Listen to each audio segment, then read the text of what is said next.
Hello, everyone. Thank you for tuning into the Farms Coffee Hour. I just want to start this podcast by letting you guys know that I made a super rookie mistake and I did not hit the record button on my microphone until maybe the last 10 minutes. So the audio that you're getting is from my camera, which is not bad. And I've done my best to make it sound as great as possible, but the audio quality should be better on future episodes.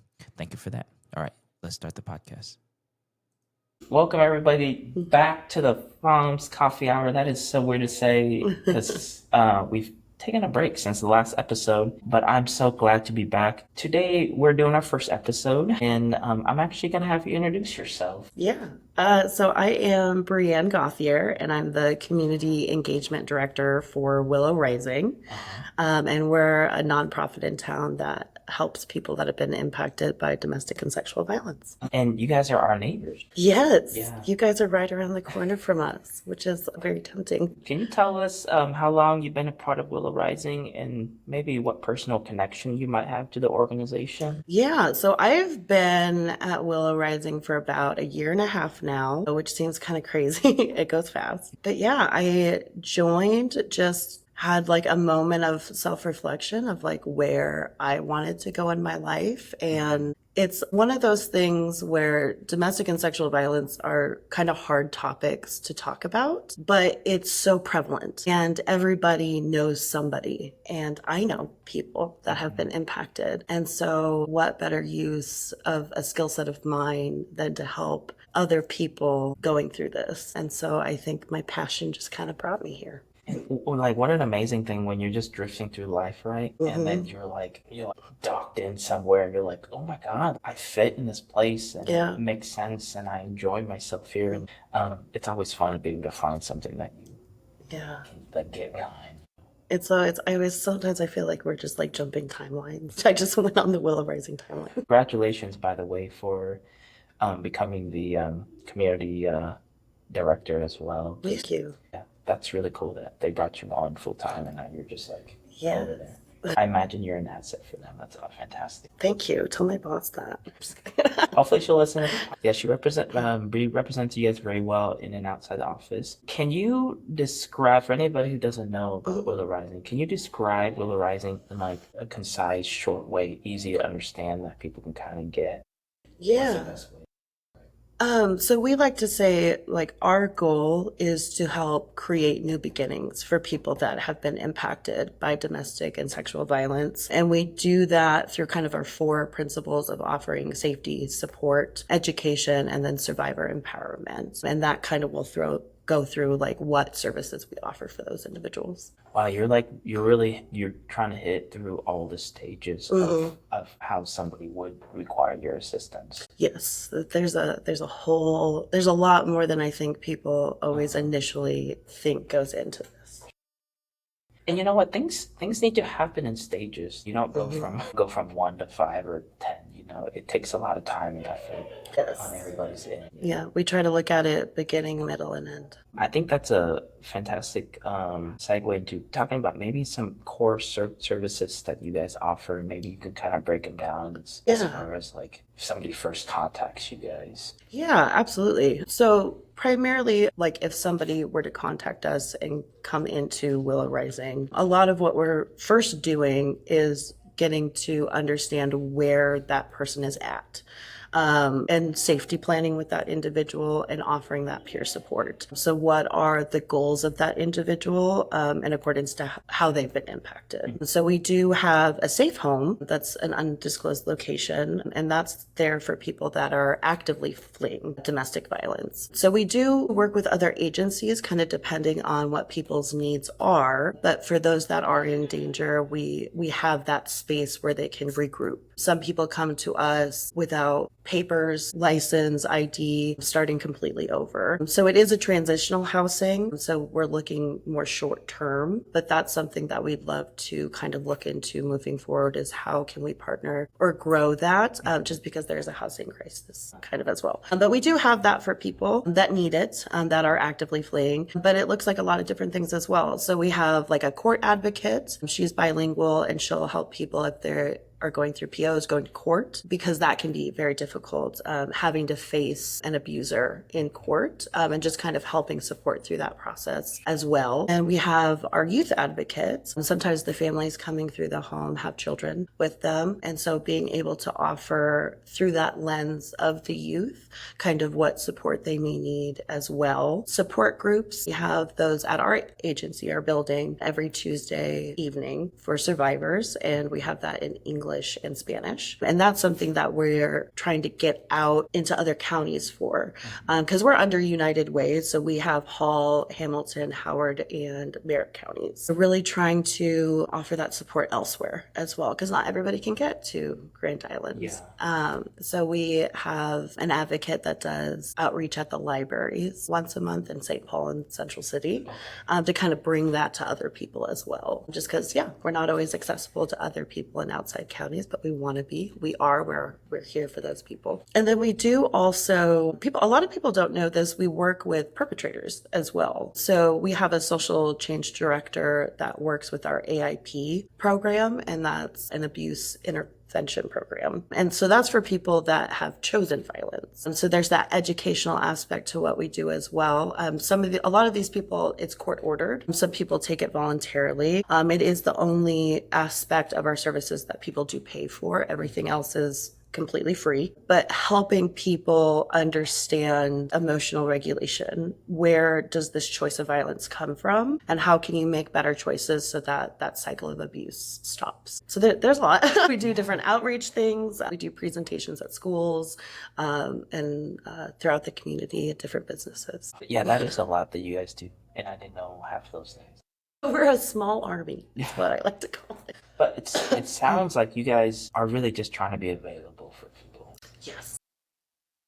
Because I don't really have any experience in that field, but yeah, I can imagine even if you're kind of living in that world, maybe until you see a flyer or something that's seeing hey, I don't know, you may not think about it. Yeah, absolutely. You think it's just normal that I'm getting abused mentally, physically over there. So if you live in that world, I imagine. Yeah, and that is something that goes to the education, the outreach, all of that. There's something about society as a whole, and we see even additional barriers being in rural communities, that so much of this stuff is considered a family issue. Or people don't want to talk about it because there are still levels and barriers with victim shaming. Well, why didn't you just leave? People don't realize the different barriers that people come across in order to leave. Sometimes it is for the safety of their children. Sometimes you have been manipulated, you've been abused for so long, you don't think you can leave. And just having people that are there to say, no, this isn't normal, teaching people what those signs and symptoms are, that you don't have to live. Position where you're experiencing violence. That's actually not normal. That's not okay. There is a community of people out there that recognize that that is wrong, and that you have the chance to live free of fear, and that it's feasible and possible. Sometimes people don't know those resources are there, and that's okay. We're trying to get out there so people understand, but it's very daunting at times. That makes me think about how you guys are trying to reach to cities outside of Grand Island, because I can imagine in some of those smaller cities, it really becomes you feel like you're kind of alone.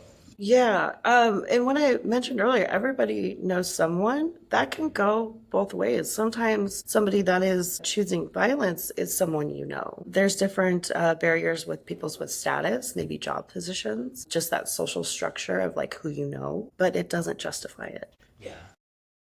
So it's an interesting dynamic, but yeah, that freedom is definitely feasible. It sounds like you guys provide quite a bit of services. How big is the team now here in Grand Island? Oh, goodness. I want to say we're about 10 people. And everybody's in that office, We do have a grant writer that works kind of remotely, but for the most part, everybody is in the office. Our safe home advocate, she'll be at the house at times. So we're all there, but like I said earlier to you, it's very lively. So people are here, but we do always typically have advocates at the office for those needs, obviously. Sure, I understand. And your guys' job doesn't, it requires you to be, I imagine, in many places So it's not, yeah, you guys are just an office. What would you say, like, are some kind of like overarching goal that the organization has that you kind of use as a North Star to maybe base some of your decision and game planning and things like that on? Yeah, definitely. I mean, ideally, we would all love to be out of a job. That's what we like to tell people. Like the fact that it takes a community to say that we don't accept or allow violence in our community, and to get everybody in that mentality is like the ultimate goal. That's the ultimate dream, that we could live free of violence in our communities. People don't have to be scared walking to their cars at night. People don't have to fear this and that. But for us, like what that looks like, again, that educational, that outreach point, how do you interact with your community as a bystander? So one of the outreach trying to get out there, we have a new green dot training that our staff is trained on, and it's a bystander intervention program. And it goes through how, as just in the community, when you see these things, how can you intervene to say that's not acceptable? So if you were to look at a map of all of our cities, and each red dot was a point of violence, how do we change that to green dots? And those green dots are preventative measures to counteract that red dot. And so a lot of people understand us being a crisis center, that we're very reactive to things that are happening in our community. But before we get to that point, like I said earlier, beginning, middle, and end, we want to start at the beginning. How do we prevent this from happening to begin with? So we have like the green dot training where we can do that for youth and adults, businesses, getting more into the schools. So our youth advocate has been trying to build those connections. Again, similar to the AIP, like how do you emotionally regulate? How do you set boundaries? What does a healthy relationship look like? And giving people the language and the skill, the toolkit to kind of see these things before they happen. And if they do happen, how do you intervene? So really expanding on that aspect of what we do has been definitely a long-term goal, and reaching those communities that maybe feel like they are a little bit more isolated or alone. That totally makes sense to me because, yeah, I imagine if you just grew up in a household, and things are the way it is, and you just grown up, so then you think that's the way it is, and then it just perpetuates, and it's so if you can intervene much earlier, then you can teach these kids what's wrong and what's right.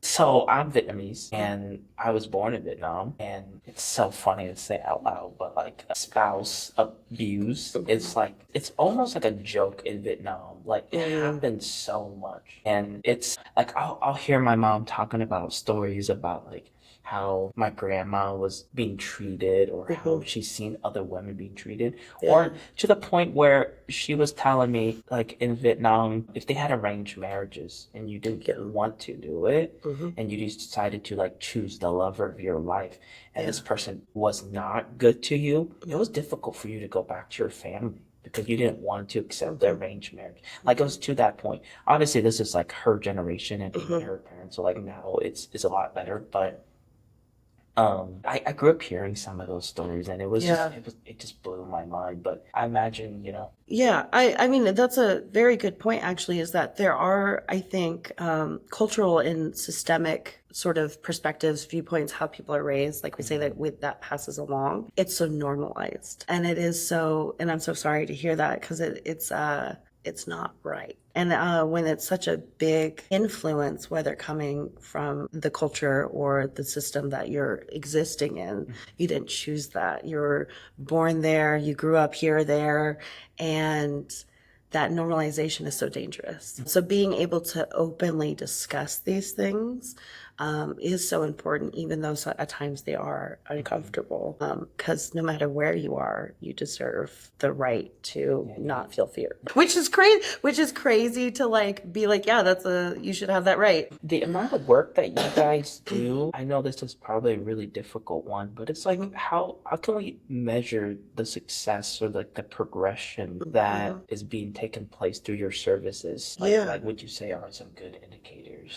Absolutely. So each individual that comes into our agency, our goal is to meet them where they're at, because everything's going to be situational depending on who's coming into the building. A lot of the times we're asking, like, what are your goals? Like, what would you like to see for yourself? And so we have to work very heavily with that individual to see how can we help you build what that looks like and have steps to achieve that. Because the ultimate goal is for that person to feel empowered and to be able to take their power back through their healing journey. And so that could look like a lot of different things. Like I said, going to the safe home, some people are starting over. So sometimes that is finding housing and getting a new job and being able to support yourself independent from another partner. And so really gauging that based off of the individual's needs. But it is a very beautiful thing because you can still watch that. And at the end of that, seeing that person get the job, that person have their first apartment. Just getting their small wins. Yeah. And being able, like, if they're coming to support group, how that process changes for them throughout sessions, how they're able to relate to that trauma and move forward, acknowledge it and move forward. So it's a very, it's very situational, but you can still see it. It's a more abstract picture at times. I bet it is. I bet it is clear though to see people and how they interact with you and how they interact with their community, and you can probably see exactly without asking much how they're doing. You know, are they smiling? Yeah. And what more of an advocate for that movement than somebody who like is able to turn their life around, right? It's like because they're like they can see someone, be like they can see that person, they can see themselves in that person, and Yeah. they'll be like, okay, you just need someone to tell you like it's okay, you can get through this. Yeah. And so I guess, sorry, that made me think of a couple different things. But number one, like, so a lot of the people that work here have personal connection. So a lot of us have our own experiences. But at the end of the day, we can guide people through their own empowerment journey, but we can never tell somebody what to do. And our personal opinions on that, a lot of they don't matter.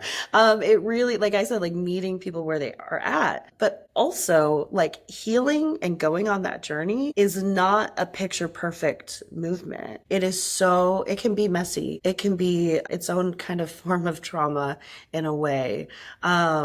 To go through the process of what it's like to not be under some level of power or control. And so just being so human to others and to offer compassion and to hold space for that.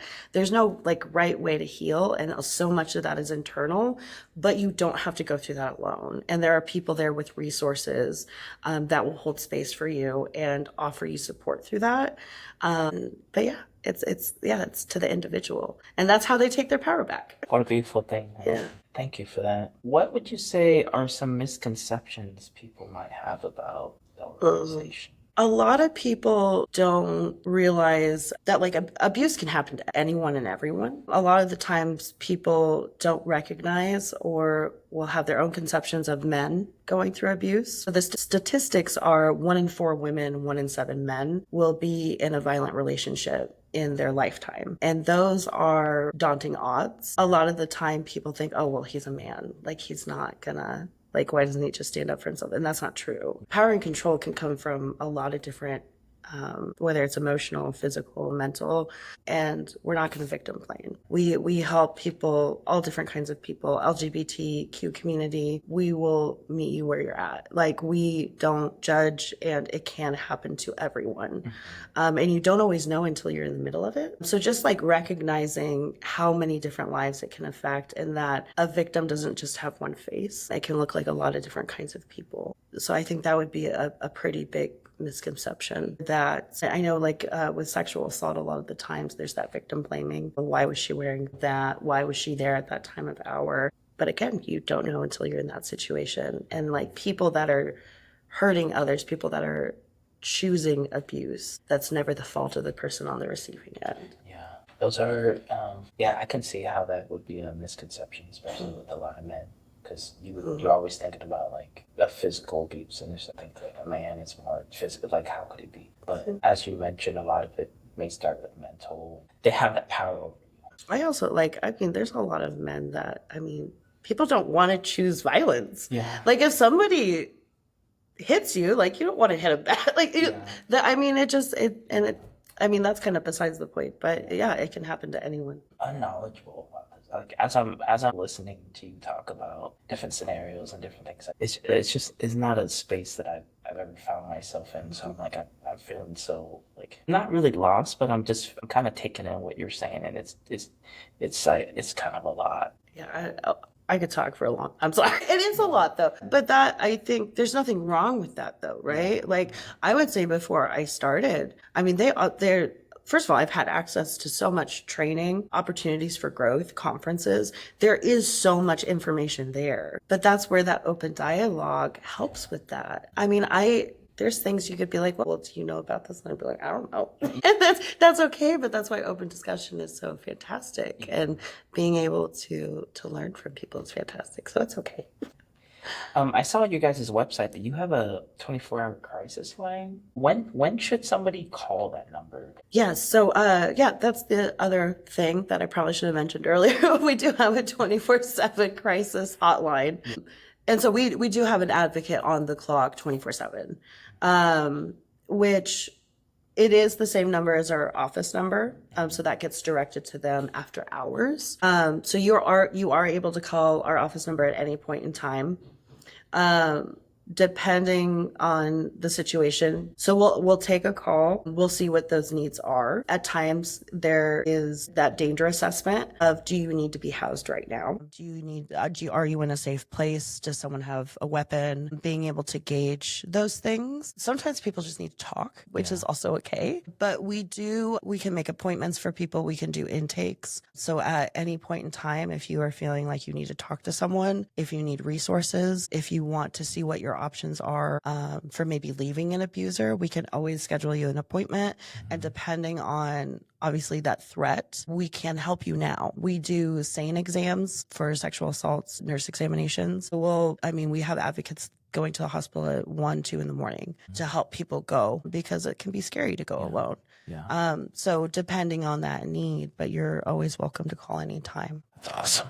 What a cool resource you have. Can you highlight some challenges that you guys are kind of facing right now, as far as, I don't know, maybe just whatever you're working on? Like, what are challenges that you having right now? And like, how could our community support you? How could our listeners support you guys? I would say, sorry, I don't mean to laugh. The state of our country is, I think, causing a lot of fear in people, number one. But there are also just a lot of changes happening, I think, right now in our country, too. I think a lack of federal support it does impact us. And I know a lot of nonprofits in our communities are feeling the same. But there's other ways to help other than financially. So if anybody were to want to partner with us, that can be, we have our Empowerment Allies, which is an annual sponsorship. We love to meet and partner with different businesses that support our mission or that aligns with them. But there's other ways to do that as well. Volunteerism, I feel like, is the understated support that people can offer us. I think they say a volunteerism is worth like $35 an hour.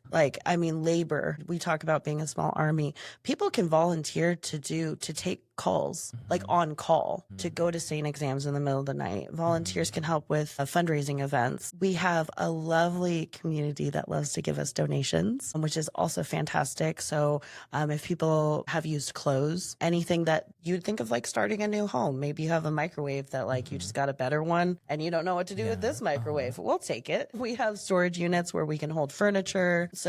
But then volunteers help us sort through those items. For sure. And so there's different ways to give back. Again, that's not just financial. Sometimes it is time and an extra set of hands. And sometimes it's the lovely people that bring us like toilet paper, And so it's like, those are things we need. And all of them are incredibly valuable. And if anybody's curious of like, can I help? I'm only available 2 hours a month to help. Well, give us a call. Like we can absolutely find ways, and like no effort is too small. Like I said, like we're an army, we're all an army. Like it takes a community. And so I think there are some barriers there just being a nonprofit in the world, but we're definitely open to seeing how we can partner.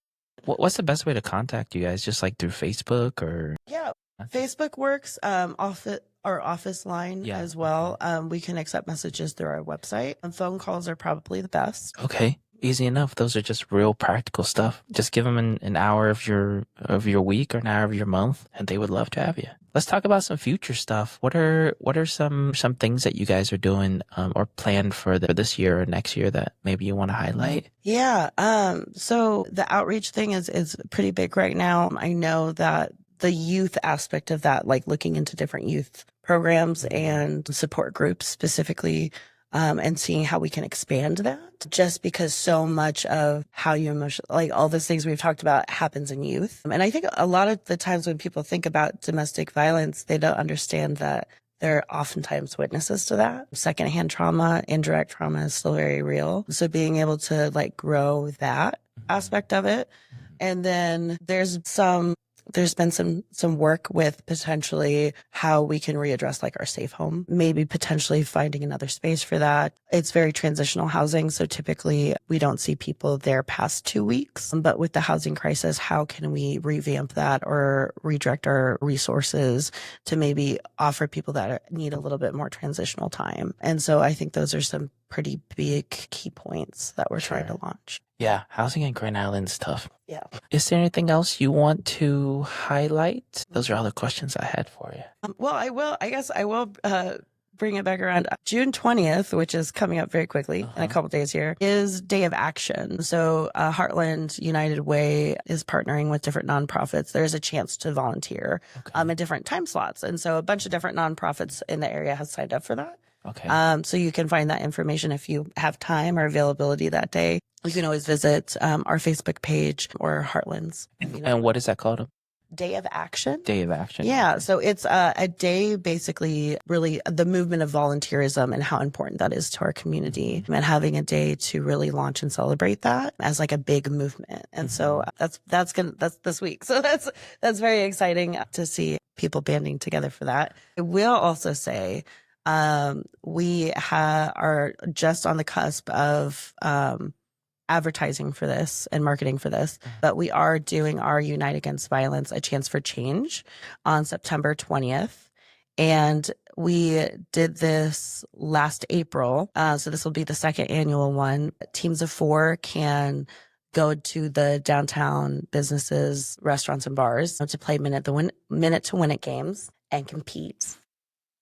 And so they like travel around the Railside area, like compete in games. It's a lot of fun. It's a nice way to like kick off Domestic Violence Awareness Month in October. So the links to those will be up shortly. Okay. In the upcoming weeks. Okay. That's a lot of fun. It's good competition, good food, good drinks. So be aware of that. And then later that same day, that evening, we are going to be having another fundraising event. Okay. I will put a pin in that for now. A lot of exciting stuff coming up. I'm loving that you guys are working with the downtown area too. I love it. Yeah. When I was growing up, there was nothing downtown. So I'm like loving that there's just things going on downtown, events, and that's the place. Yeah, it's definitely grown over the course of even just like the last decade, which is just super fun to see. I feel like there's always something new and exciting. And we love shop local. We love you guys. We love all of that. So yeah, definitely fun things to look forward to. Well, I think I'm going to end the podcast right there. Thank you so much for coming on. You do such an amazing job of representing Willow Rising, and thank you for all the work that you guys do. Well, thank you for having me. Yeah, and thank you for the coffee. Y'all have the best espresso, I'm just saying. Thank you. We're open early now, too. Come see us. I love all coffee. I just have a problem. All right, everybody. I shall see you on the next episode. Bye.